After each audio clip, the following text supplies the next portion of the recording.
We do want to say thank you to the men and women who have served in so many different ways, to have the freedom that we have to be here this morning like we are is an honor and an opportunity and a privilege that we oftentimes take for granted. And so, if you served in the armed services in any shape, form, or fashion, if you've served in armed services, I want to ask you to please stand up. We want to recognize you guys.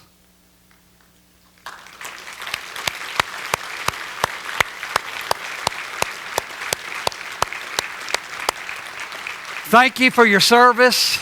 Thank you for the sacrifices, the families that made for these guys to serve. I went to, by the way, this is, of course, Veterans Day weekend.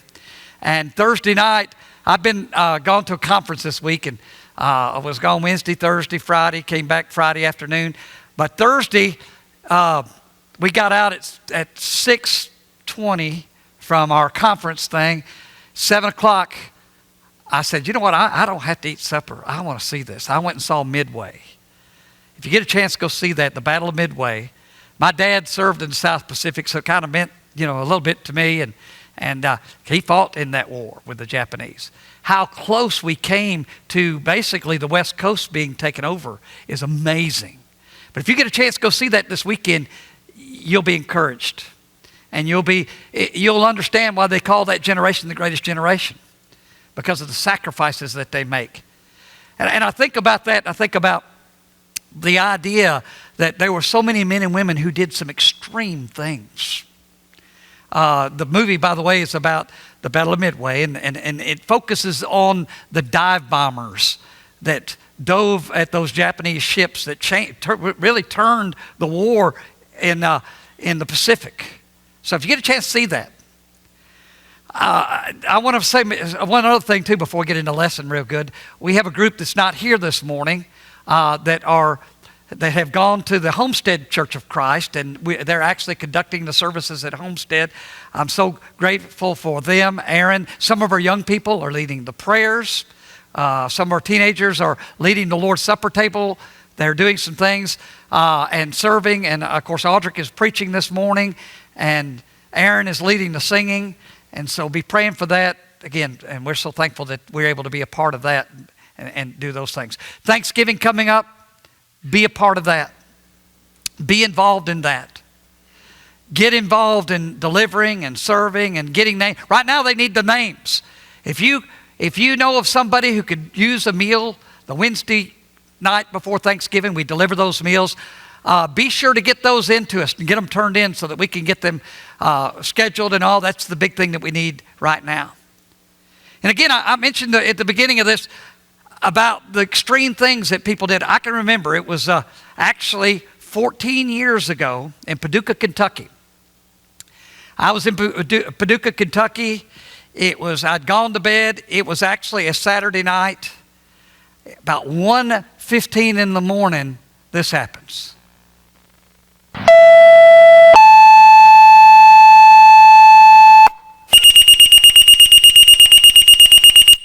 For you that's putting your hands over your ears, it's that loud at the house. I wanted you to experience it.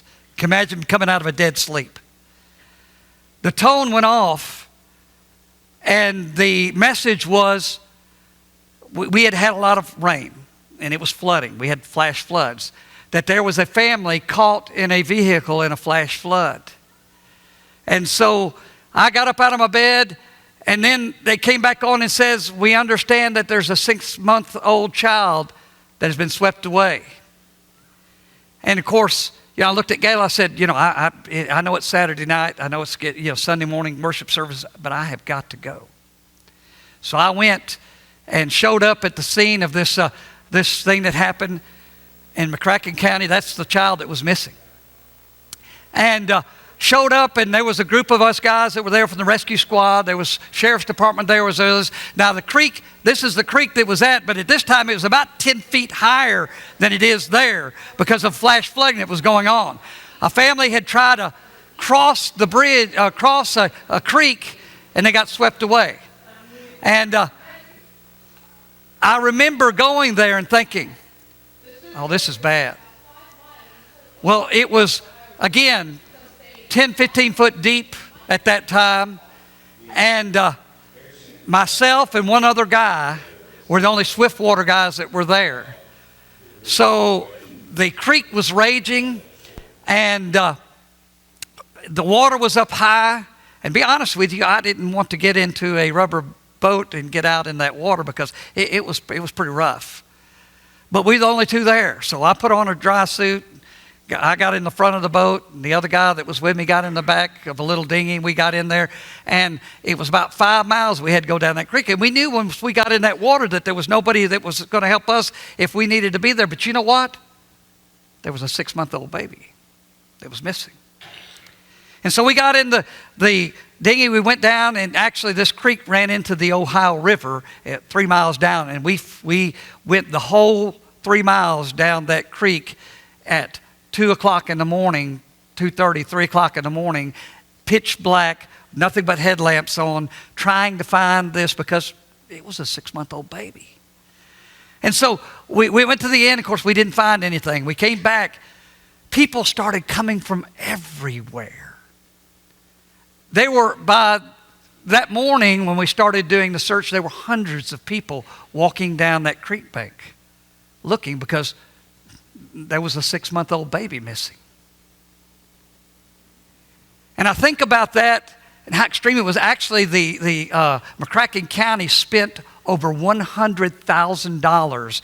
They brought excavation equipment there to do some dredging and things of that nature, and spent over $100,000 out of their budget to search for a 6-month-old baby. Why? Because it was urgent. And when it's a child, you go to the extreme. Isn't that true?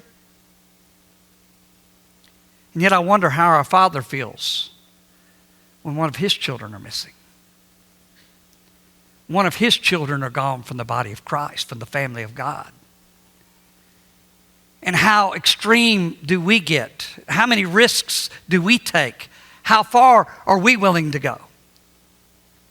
You know, I think of another, one of the most incredible war movies I ever heard of was the Saving of Private Ryan. And I used this illustration last year in this particular time that we did last year and talked about the idea there. It was incredible the number of American men and women that were involved in the search for Private Ryan. I mean, the fact that they could keep up with their locations, their deaths, the effects that their deaths would have on other people in the family was just incredible. His brothers were dead. One brother was left alive, and they could not allow the mother to lose another one of her sons in battle. And it was incredible that they would go to all this trouble and sacrifice just to find Private Ryan. With all that was going on, the whole war being fought, people dying, trying to find one guy. I mean, it's incredible that he was found. And the punchline in the movie was the impact that it made on Private Ryan. I'll never forget the scene where he's there in the cemetery at Normandy. And at the end of his life, he's an old man now. He comes to the cemetery where those who had died and were buried, and with tears in his eyes, he asks his wife, "Tell me that I was a good man." Why? Because he wanted it to be worth something. But you know, it wasn't too many years back that I remember I saw in the news, it wasn't a movie. This was actual video that came. It was a search for Private Ryan, PFC Lynch, Jessica Lynch. I don't know whether some of y'all remember that. It was during the Gulf War. My younger brother was in the Gulf War. He actually was aboard the destroyer that launched the first cruise missiles that went into Baghdad. But remember we had the groundswell. We sent all these troops, and here was this girl, 19 years old, from West Virginia, from a poor family. And yet we all rejoiced over her being saved. I want this morning to remind you some things that concern me about the church, and then make some applications to the saving of PFC Lynch. I want you to notice that By the way, this picture here it's blurry. I look for clear pictures, but actually the only thing that's out on this is one of the soldiers took a picture, and it's real blurry, but this is when they found her, and they placed the American flag on her chest, and she clung to that flag as they took her out of the place where they were rescuing her. But I want you to notice some things. First of all, the church is God's army. The U.S. military is not God's army. Now, it can be, and I'm convinced it is often used by God to accomplish His will, but it's not His army. The church is the army of God. We have been given our marching orders to go into all the world, to preach the gospel to every creature, to make disciples of all nations, to go out and to teach and to baptize and to teach and to make these disciples. And we've clearly shown that we are engaged in warfare because the devil is not going to want to give up not one person. He says in 2 Corinthians chapter 4, verse 3, for the weapons of our warfare are not carnal, but mighty in God to the pulling down of strongholds. We're in a battle. He tells us in 1 Timothy 1:18, wage a good warfare. He tells us in 2 Timothy 2:4, no one engaged in warfare entangles himself with the affairs of this life, that he may please him who enlists him as a soldier. God has called us to be soldiers of Christ. In Ephesians 6, we see our full body armor that we're to put on, that's needed. We see our armor, our attack, and our adversary. He tells us in Ephesians 6:1, put on the whole armor of God that we may be able to stand against the wiles of the devil. And then in verse 13 he says, therefore take up the whole armor of God that you may be able to withstand the evil day, and having done all to stand. We are God's army. Now let me make a correlation between the USA and the COC, Church of Christ. You know, we weren't long into the war with Iraq when some of our people were killed and taken prisoner or missing in action. Now that seemed to come to a shock to a lot of Americans when they went over there, by the way. I remember when the news broke that there were some casualties. And I remember when the news broke that there were some people that were taken captive, and it was almost like everybody gasped, like, how could this happen? Listen, in war there are casualties. Some seemed to panic as though they didn't realize that there would be casualties in war. Every war has casualties. You do everything you can to plan the war and to prepare the soldiers and equip them and protect them, but you know there will be casualties.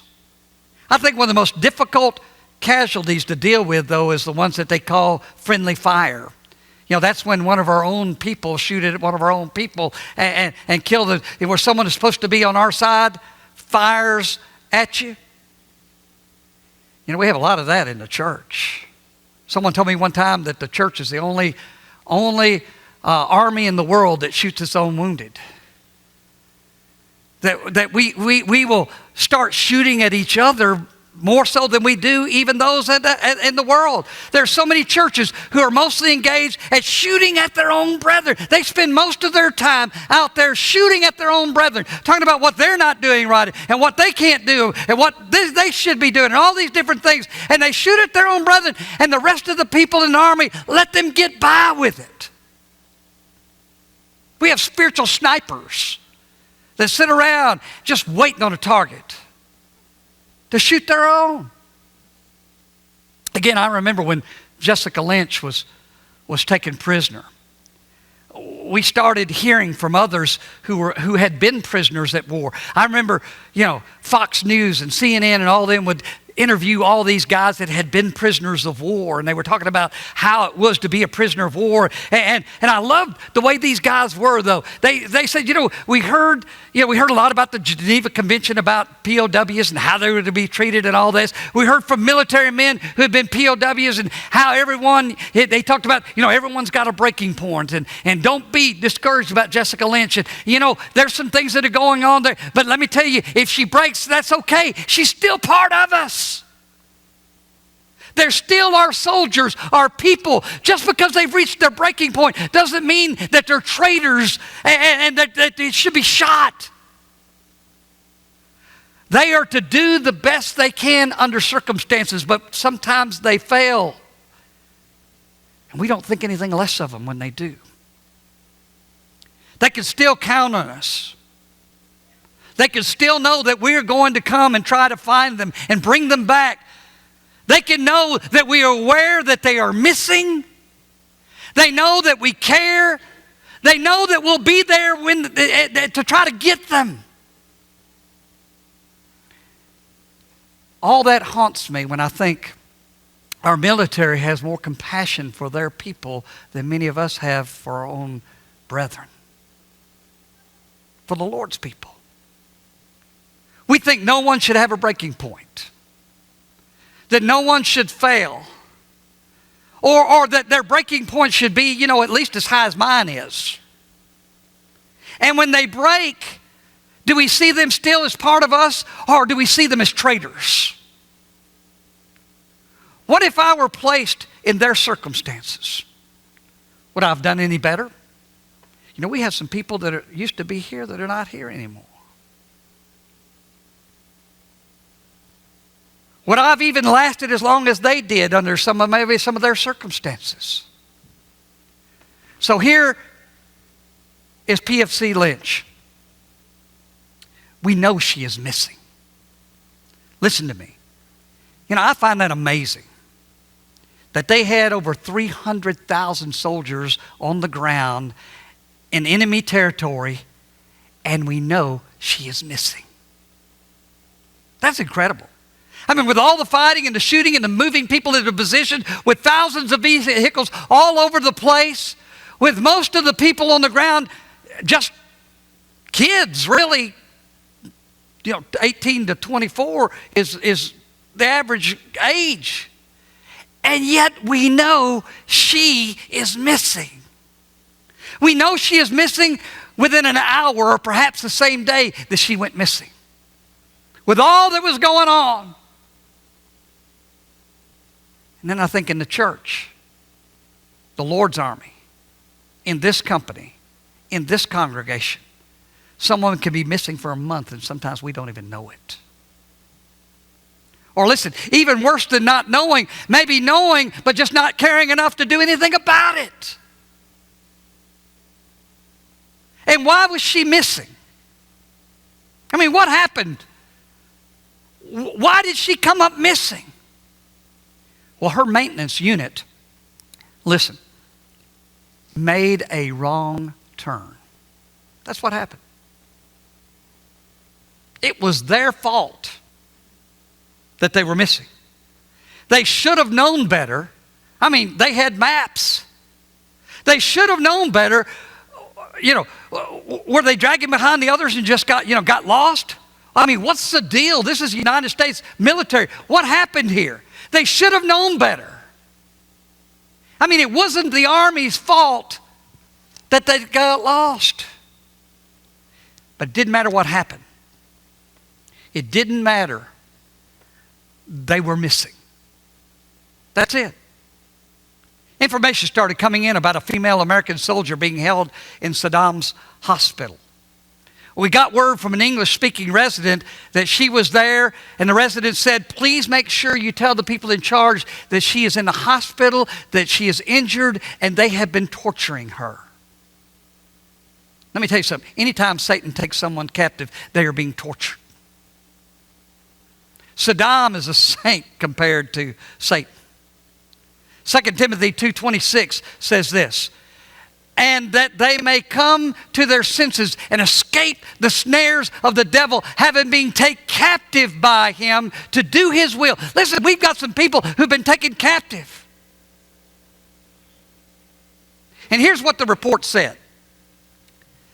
The rescue operation, including, and I'm reading the report that they had, the rescue operation, including Air Force pilots, Marines, Navy SEALs, Army Rangers, listen, loyal to the creed, they knew that they never leave a fallen comrade.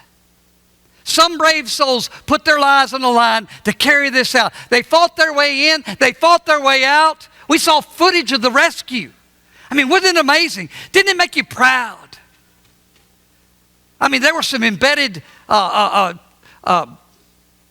news people that were there with them, and they went in with them and all this. Imagine if we had embedded reporters filming our rescue operations here at the Line Area Church of Christ. What would be on that film? Again, I remember seeing these two things. On the top was Jessica laying there, and they putting the flag on her. And I remember on the bottom there, the soldiers, as they wrapped their arms around her and told her, "You're going to be okay. We've got you." And they got her out. And all those things. I thought, man, this is inspiring. But what if an embedded reporters followed us in our rescue attempts? Us at work at our jobs. Me watching my favorite television shows. Us at church talking about rescue missions. Or would it show us out there in enemy territory? Putting our lives, our fears, our reputations, our pleasures on the line to bring people back. What would a video look like if it showed actual footage of what happens when one of our people are taken hostage? 2 broken legs, a broken arm. She was lying there. Again, she knew the U.S. troops were on the other side of the Euphrates River. And she kept wondering if the American army was coming to save her. They did. And it was such a big deal that a 19-year-old woman from West Virginia was rescued. And as a matter of fact, it was such a big deal that reporters got up at 3:30 a.m. Baghdad time to go and cover this thing because it was that big a deal. Reporters got out of their bed and came to cover the news. The Army said it was good news. PFC Lynch has been rescued. There was excitement. Her family and friends were clapping and happy. And there was so much joy. And all the reporters were just thinking, this is awesome. My question is, what is our reaction here when someone is rescued? How many people are out there wondering the same thing about us? Are they going to come for us? I know they're out there at the Line Area Church of Christ, but are they going to come for me? Do they care? Are they willing to pray for me? And are they willing to come and find me? Satan has me captive. Guys, we could fill this building up if we would just mount a rescue operation and get out of this building and go and get them and bring them back. But it takes extreme measures. It takes getting out of your comfort zone. It takes making the sacrifice. Again, there are children who are lost. Let's make the efforts. If you're here this morning, maybe you're one of those that are out there that needs rescuing. We're here for you. We want to bring you back. And I'm going to tell you, the Bible says the angels in heaven rejoice over one sinner that repents. If we can help you this morning, if you're here today and you want to become a Christian, I want to encourage you to come to Jesus. But when you come, I'm going to tell you, He's not asking for you to just come. He's asking for you to come and give your life. I admire our men and women who serve in the military and the sacrifices that they make. And a lot of times they'll tell you, you know what, we do this and it's our job and all that. And yes, we do that. But I'm going to tell you that the reason I do most of what I do is because of my comrades, the people that I'm there with. And they will tell you, I will give my life for them. Why? Well, because they live with them. They eat with them.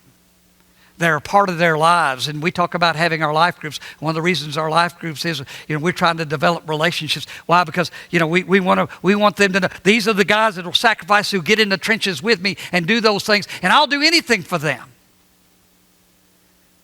But if they're just somebody out there that's, sad they're gone. By the way, did you know so-and-so wasn't here? Now I think of it, they hadn't been here in a month. 2 months. You know why that happens? Because we don't know them, and therefore we don't care. And we need to change that. Amen or oh me? If we can help you this morning, I want to encourage you as we stand, we offer the invitation.